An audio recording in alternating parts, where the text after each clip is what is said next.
Hi, my name's Marnie Birchall. I am Cipolwg's social media manager, and today we're here at Cipolwg Penrhyn Quarry, but I usually work at Cipolwg Base Camp in Llanrwst. To get this job as social media manager, actually didn't ever have any formal training in it. I was just right place, right time really. I was previously working as a hotel manager and I put myself forward to do their Instagram, and it kind of just snowballed from there. I saw this job come up and knew that I really enjoyed that sort of creative side of what I was doing in the hotel. So went for the interview and here I am. So an average day of work for me varies a lot. Sometimes I'll just be in the office doing more strategy-based stuff, scheduling content, creating content, and I do a lot of proofreading and copywriting day to day as well. But then other days I'll be out on Cipolwg sites. There's 7 of them in total, and I'll either be sort of hosting content creators or TV shows and gathering content.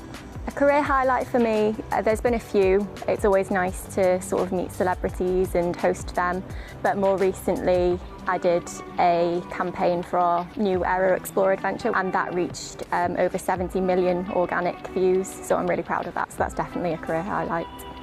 I'd say the top 3 skills to do my job is definitely creativity, for one. I think you have to have a creative mind and kind of be able to think outside the box. Definitely good communication skills. You need to be able to speak to the wider team about what you're doing all day, every day really, make sure that you're all on the same page. And maybe not necessarily a skill, but I do think you have to be quite reactive and think on the spot.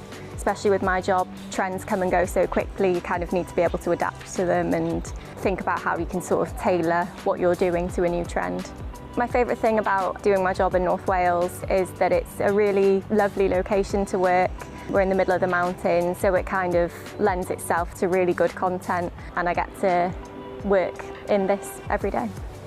I think advice that I'd give to someone generally looking to work in the tourism industry in the area is just to be really personable. There's lots of people that come here and visit, and I think it's just about being able to give everybody in the area a warm welcome and just be proud of the area that we're in.